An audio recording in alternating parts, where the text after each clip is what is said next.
So my idea for a little topic, theme, diving in today, and I know we touched on it a long time ago, but it's really important,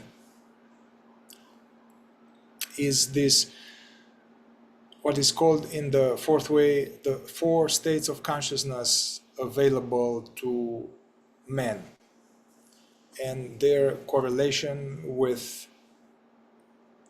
attempts towards self-remembering, even if they are clumsy, as well as deeper states of self-remembering, in order to help us understand where we are and where we are going.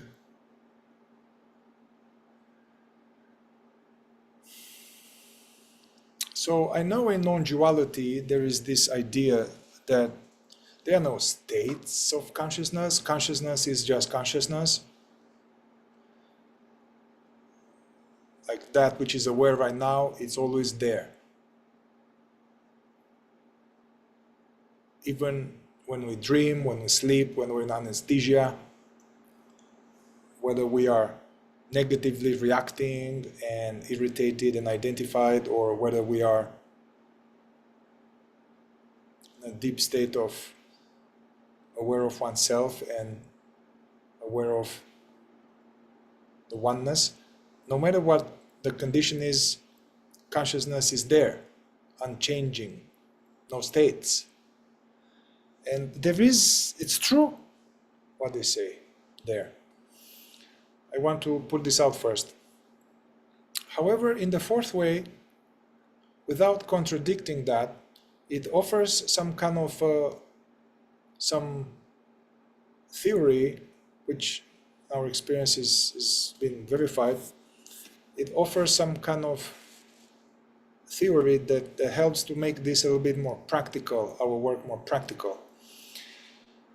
And the idea is that that which is aware, although it's always there,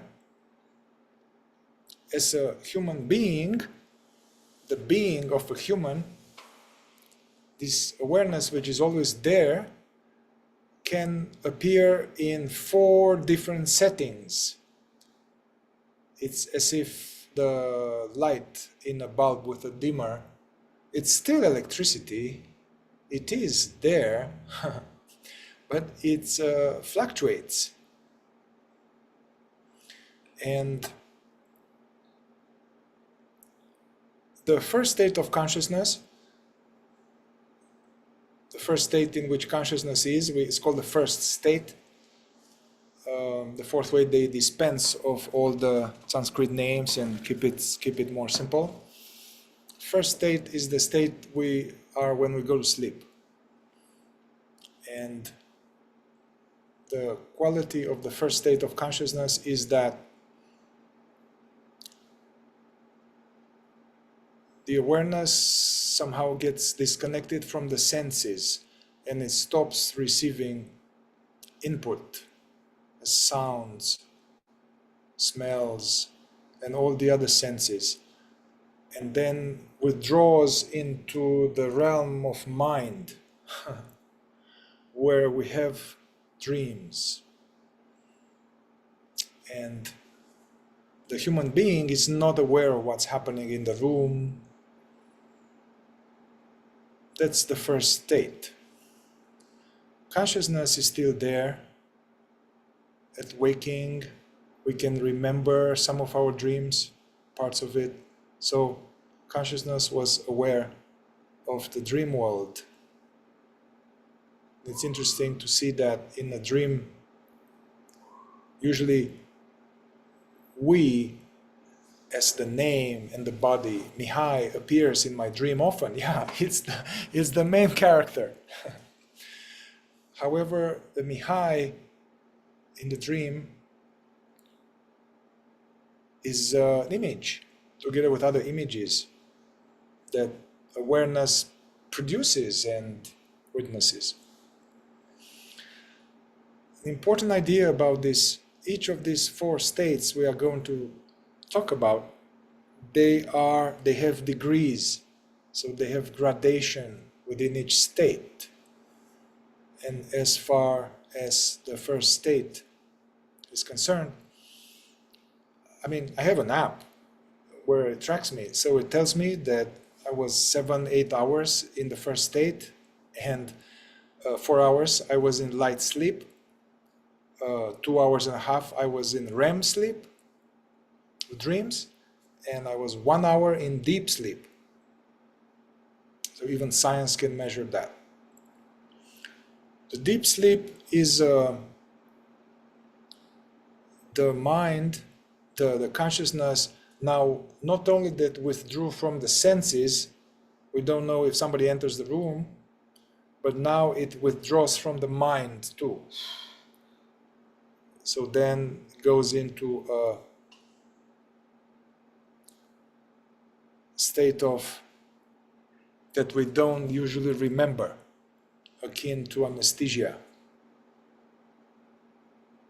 Although there are reports from people that are more conscious that as they have become more conscious, somehow their body still goes through this light sleep, REM sleep, deep sleep, but they as the awareness being so established and so not hooked into what's happening, they are conscious of the body-mind in deep sleep.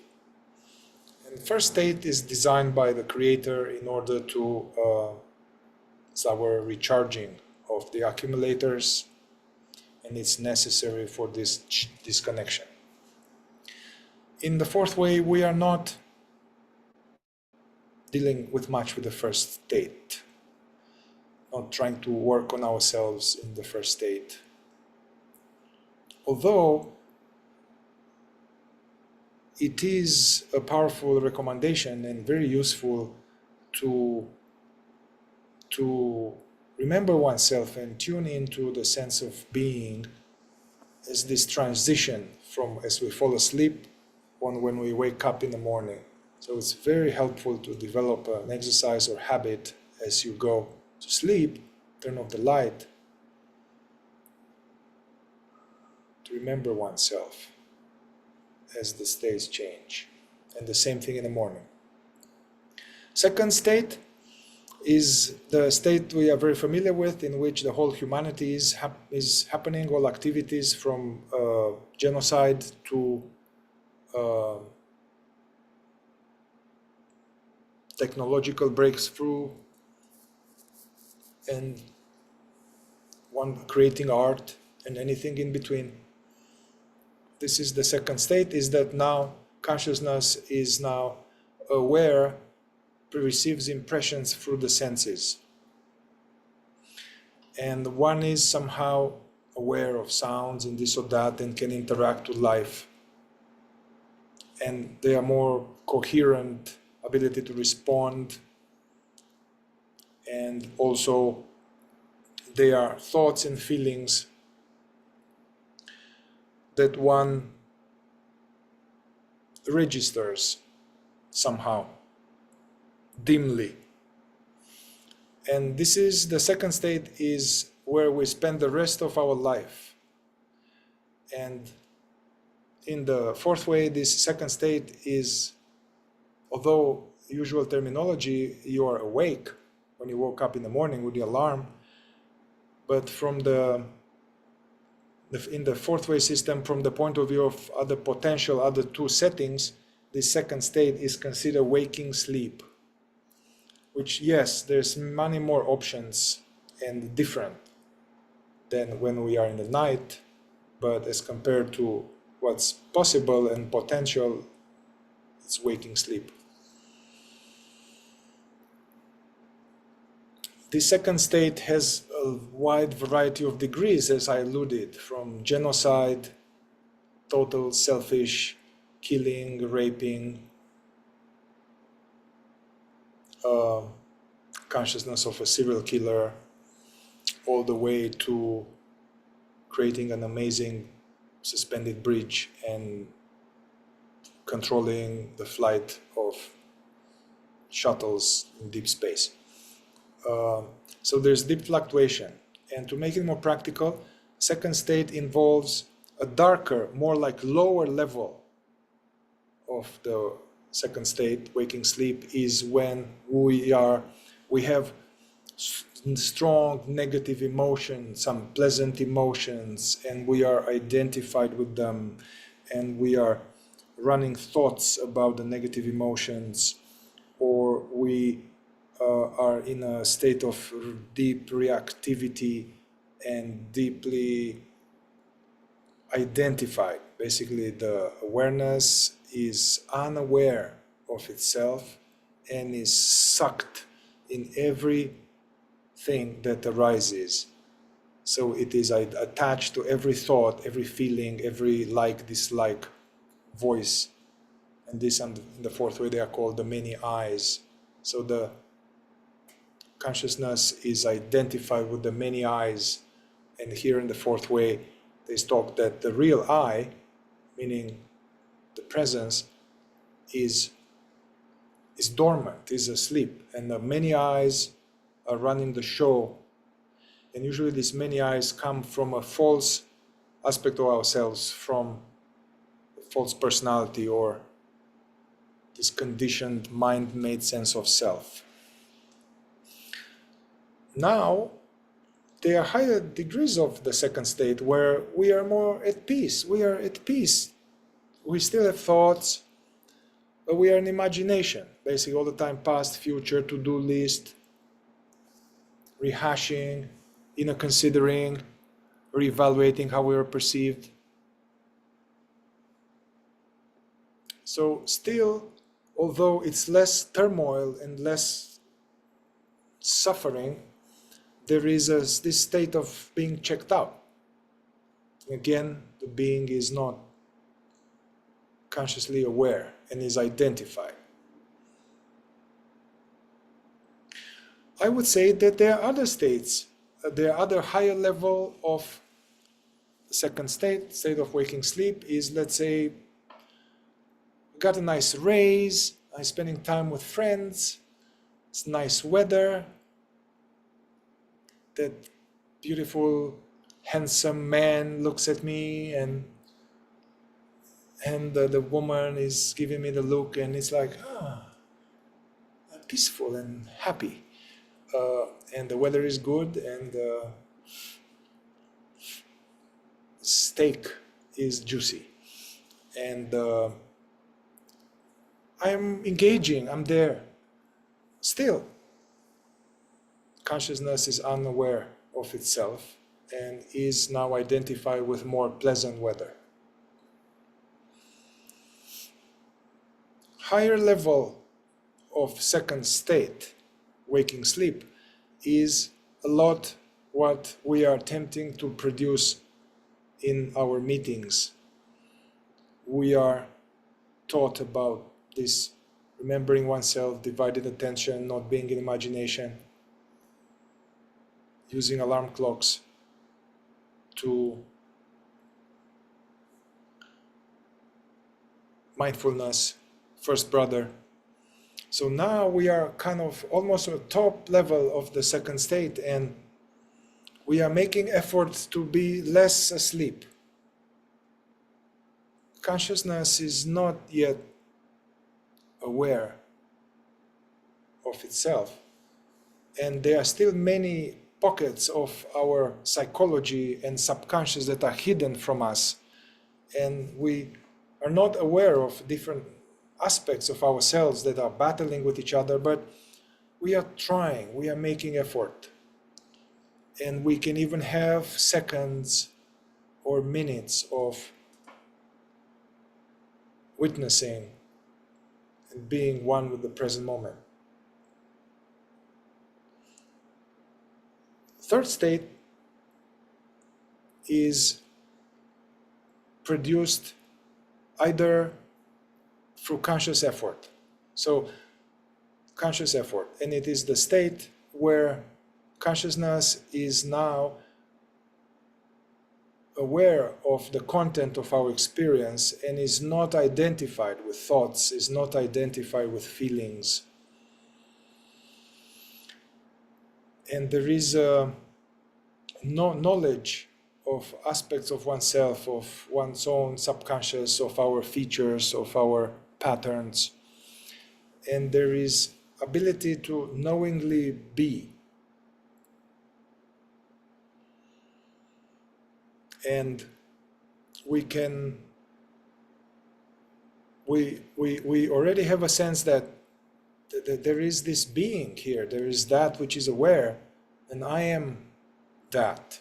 My identity is as that which is aware.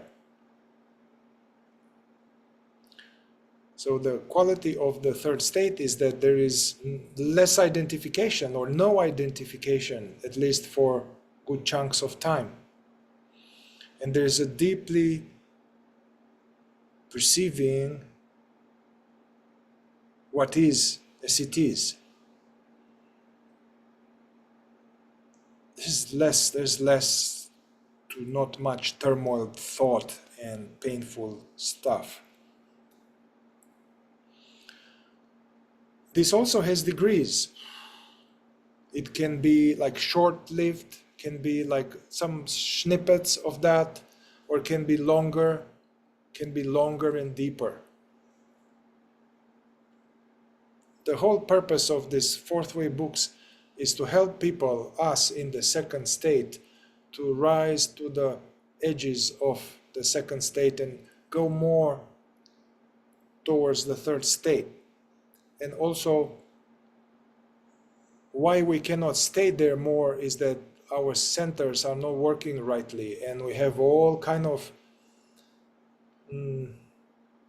agitation and all kind of subconscious patterns that are happening and energies that, and we still lose energy in expression of negative emotions, unnecessary talk, identification, inner considering. So in order to have more frequent and longer access to this self-consciousness, third state, it will be self-consciousness, one needs to do this purification, preliminary work of diminishing some of the wrong work and diminishing the ego or false personality. This third state can happen automatically by chance, and usually it's a moment of awe, moment of beauty, or in moment of accident or shock or deep emotion.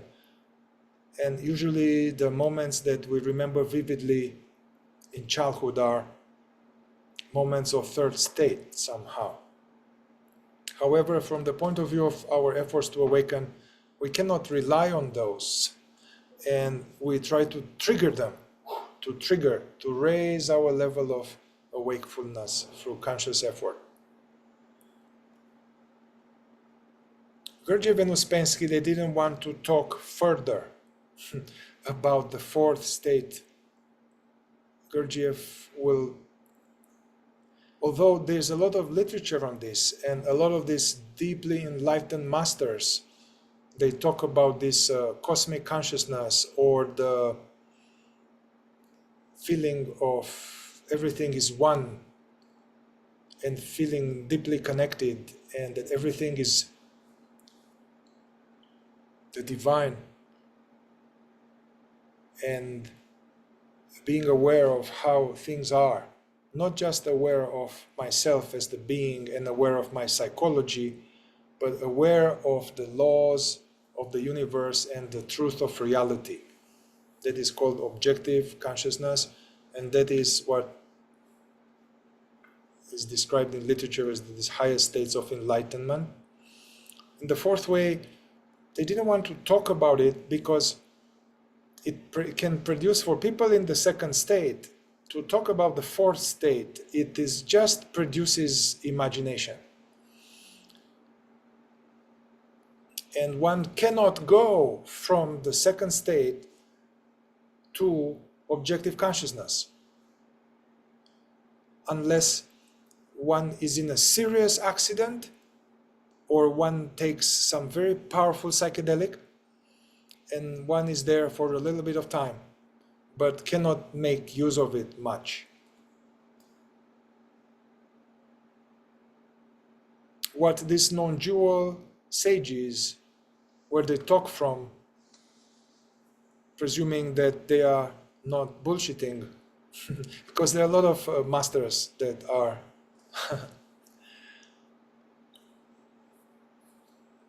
teaching, and I'm not sure if they are experiencing that. But all of that is talking about the fourth state. So for us, self-remembering is the key to kind of keep raising our level, to keep living in a higher level of wakefulness, even in the waking sleep. So we keep branching on the edge there towards the third state and keep staying there longer and longer.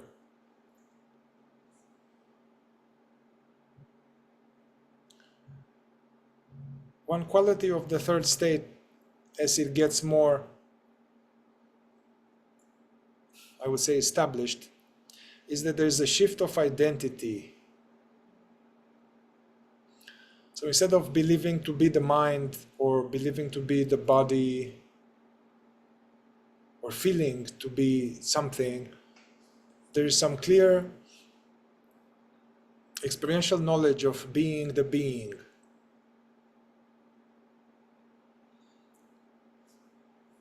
Now, one can have these third states or live a lot and still fall asleep. You know, there's a gradual kind of deepening of this third state. The fourth state,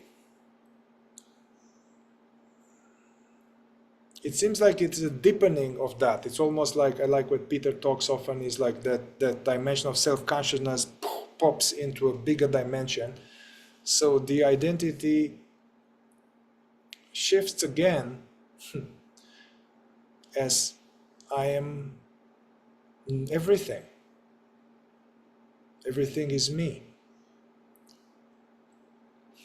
All right, so practically speaking, therefore, in the fourth way, the most important element in practice is this, what's called self-remembering, being aware of all the content of our psychology and our body and the environment, being aware of thoughts, feelings, sensation, as well as being aware of the totality of them and aware of oneself as this watching being. So self-remembering has different qualities depending where we are at. And the more we work with it, the more it deepens and it changes. And any attempt is useful. So from one angle, trying not to be in imagination as we drive, or as we listen here, that is an aspect of self-remembering. When we are triggered and want to take them to mental court or to express our feelings and irritated, and to just notice that and be quiet and witness what's happening and be with that uncomfortable energy, that is an aspect of self-remembering. What we've done at the beginning, all of this meditation, that are attempts at self-remembering. They make it clumsy. They can be just short-lived, and we have long periods of forgetfulness, but they accumulate. That's the thing. This is like a muscle. It accumulates. There's this metaphor of we are trying to have water to boil, become vapor. But in order to do that, we need to put the kettle on the fire. And if we put the kettle long enough on the fire, gradually it will boil and become vapor. But initially what we are doing is that we put the kettle on the fire for like 20 seconds. We make conscious efforts, and then it moves off the fire. Then again on the fire, off the fire. So that's the state of beginning of our work. for quite some time. And this is fine.